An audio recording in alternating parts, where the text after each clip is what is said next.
Toda la República Argentina. Estamos aquí en piso con Facundo Rodríguez Llanelo, que es el titular del Registro Provincial de Cultos, que nos visita aquí en la radio. ¿Cómo estamos, Facu? ¿Cómo Hola, va Facu. el día? Buen día, ¿cómo están?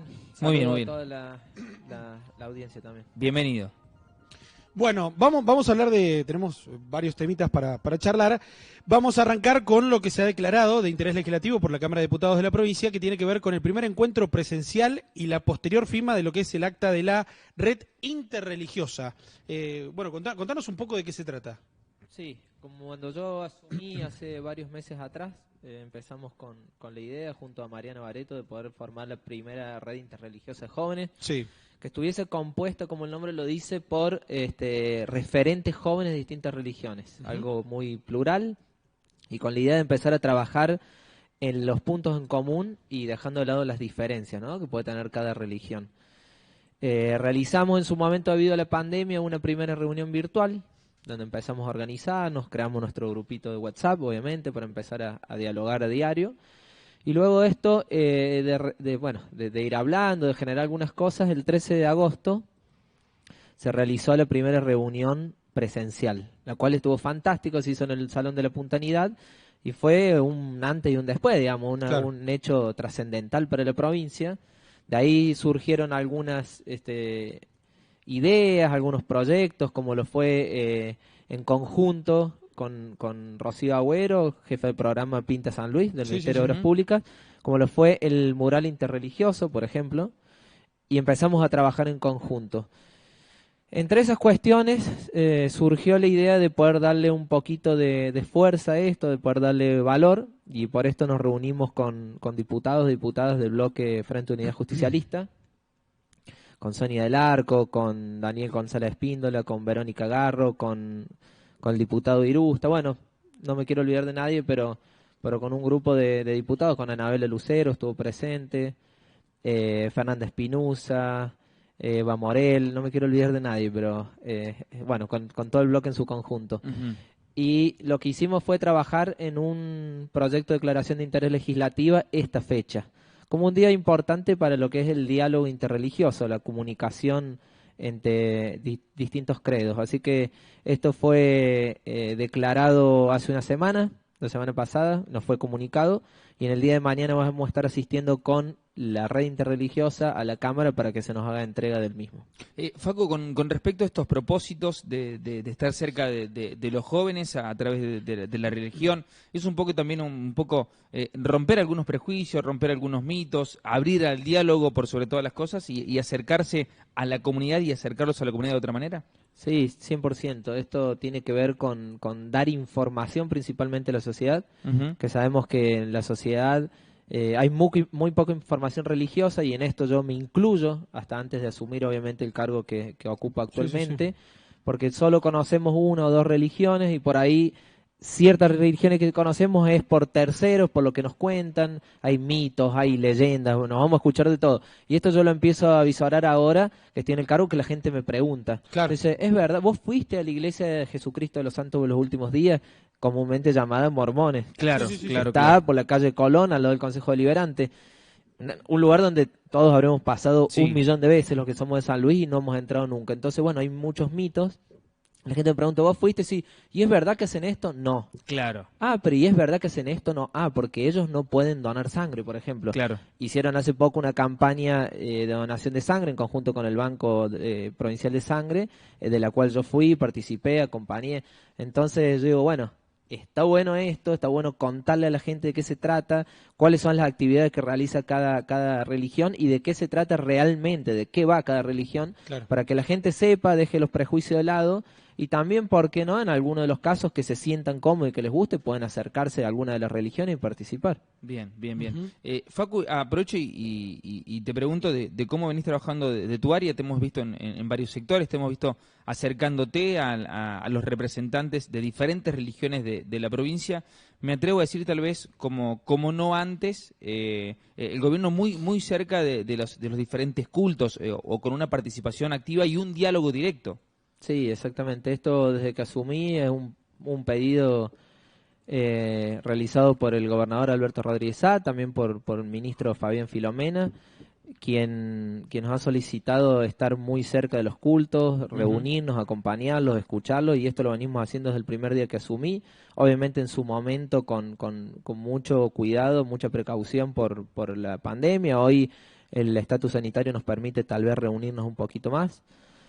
Como lo vengo contando desde hace tiempo, un trabajo arduo que hemos realizado estos últimos meses, donde nos logramos reunir con más de 100 referentes religiosos. Digo referentes porque hay distintas religiones, ¿no? Son referentes religiosos que están al frente de distintos credos en San Luis, y visitando más ya de 65 espacios religiosos. También digo espacios religiosos y no iglesia o templo, porque cada religión tiene su denominación. Claro. Así que en poco tiempo la verdad que nos hemos reunido con muchísima cantidad de gente, a escucharlos, a acompañarlos en su proceso de registración de su culto a nivel nacional también, porque hemos firmado un convenio el año pasado para poder recepcionar esta documentación y remitirla a Nación, y esto les significa un ahorro de tiempo y de dinero muy importante a cada una de las iglesias o templos que desean registrarse. Así que sí, venimos haciendo un trabajo muy fuerte, vamos a continuar con este trabajo de reunirnos, de visitarlos, de conocer el lugar. Nosotros, bueno, esto es una manera de trabajar que es muy mía, que es no esperar que vengan a la oficina, sino nosotros ir constantemente al lugar donde ellos practican el culto, de visitarlos, de conocer a la comunidad también, porque muchas veces vamos el día de misa o de servicio o de reunión de la congregación, entonces ese día conocemos también a los fieles que se acercan al lugar, y entonces estamos teniendo una relación, la verdad, que muy linda. Las distintas religiones se muestran también muy contentos y lo han aceptado de la mejor manera. ¿Cómo está San Luis con respecto a la religión? Porque, digo, ¿se practican la mayoría de las religiones en San Luis? En San Luis se practican más religiones de la que uno por ahí piensa. No son visibles, tal vez, son visibles, se conoce muy poco.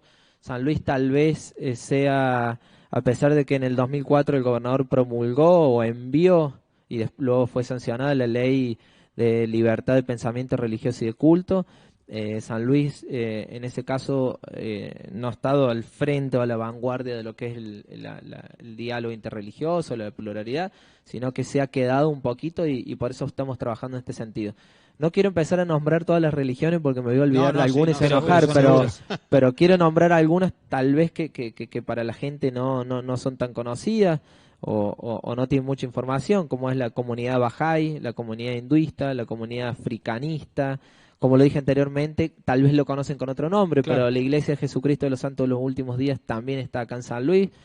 De hecho, pude participar, conocí al presidente anterior, el presidente de Estaca San Luis, que sería como la central, que Hernán Lucero. Luego me invitaron y participé del traspaso de presidencia que asumió David Casari. Así que la verdad que venimos teniendo un trato muy cercano. Ellos tienen mi teléfono, me escriben a diario, y cualquier cosa que necesiten estamos ahí presentes. Nos invitan a distintos eventos o ceremonias importantes y estamos participando de todas, o al menos de la mayor cantidad que podemos, obviamente. Claro, seguro.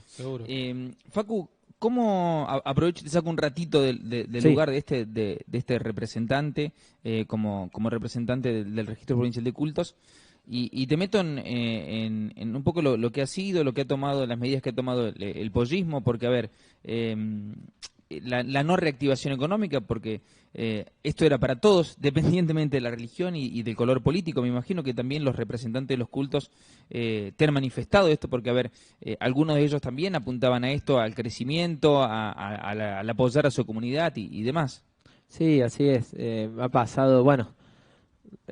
Yo estoy muchísimo en los barrios a diario, hablo mucho con la gente, y también esto va para los cultos, donde he ido, como les contaba anteriormente, a alguna misa, algún servicio de una iglesia evangélica, y la gente luego de finalizado se acerca a hablar.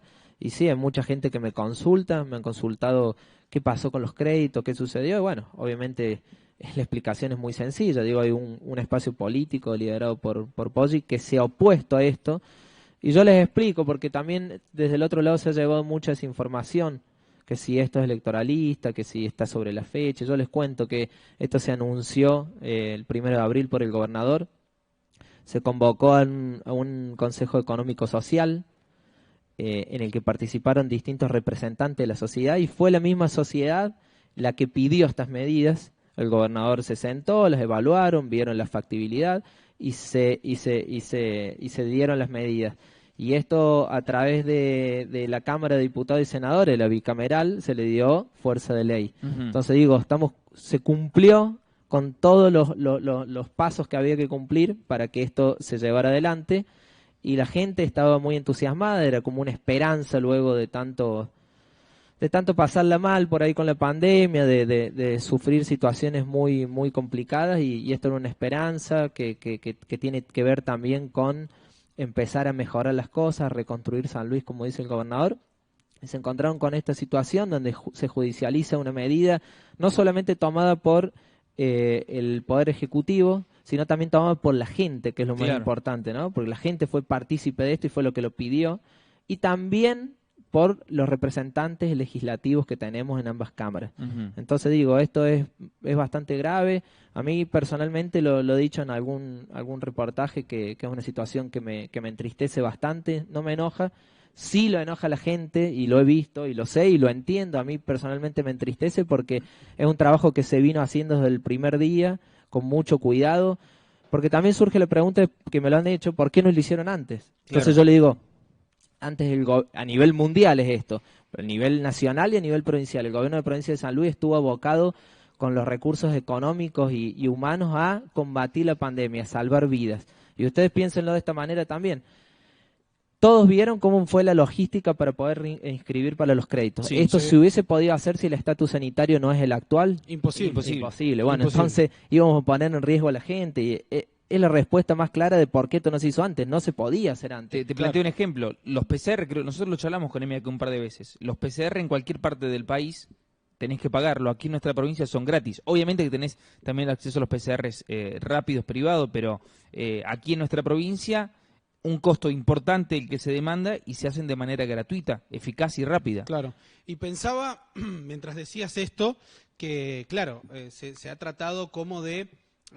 yo siempre a quienes están en la función pública y por ahí hablan al respecto de estas medidas del gobierno provincial, les pregunto por qué no es una medida electoralista. Bueno, vos lo has explicado muy bien. Digo, es un trabajo que venía desde comienzo de año, que culminaba con la situación epidemiológica que permitiera la reactivación de la provincia.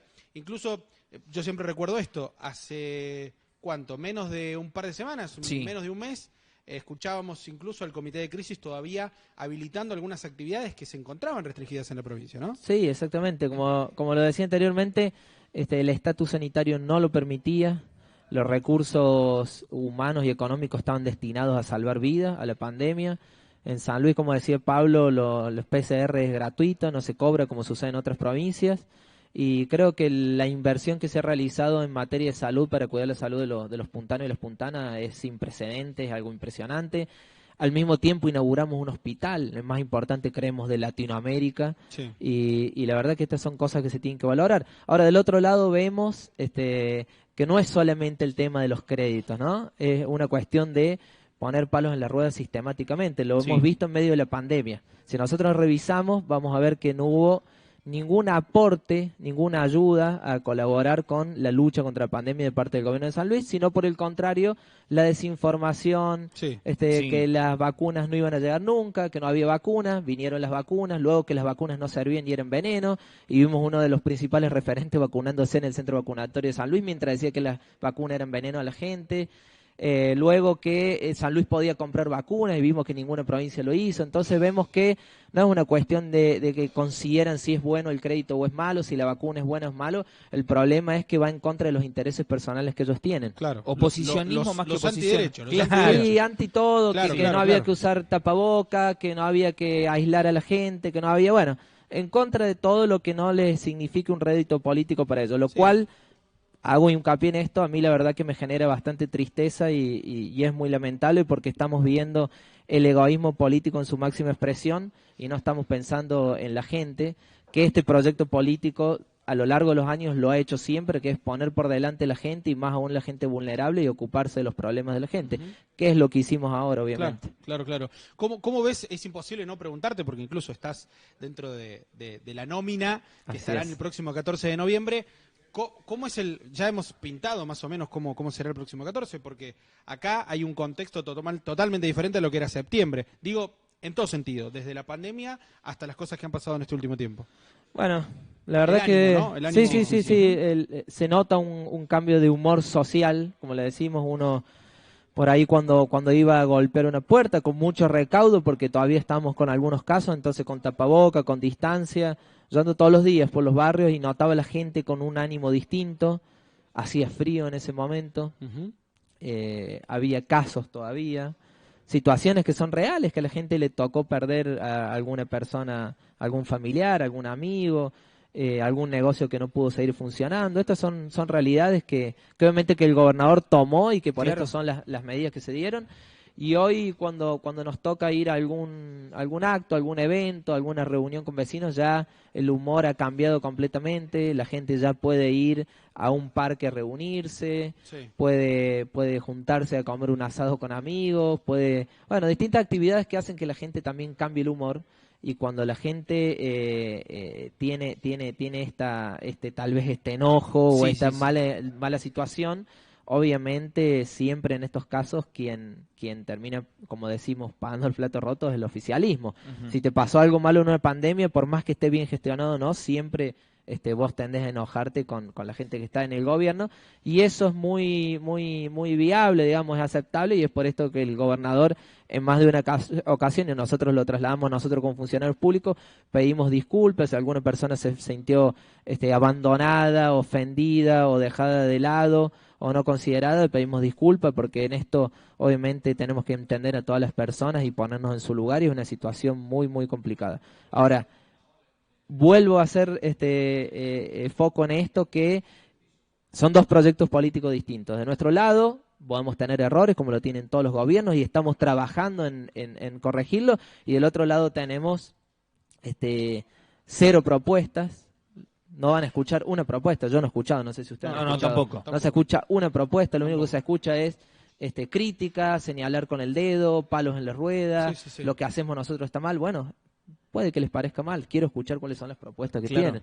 Entonces, son dos modelos totalmente distintos. Nosotros hacemos con los errores, porque el que hace se puede equivocar, ¿no? Y del otro lado vemos que no hacen absolutamente nada, sí criticar.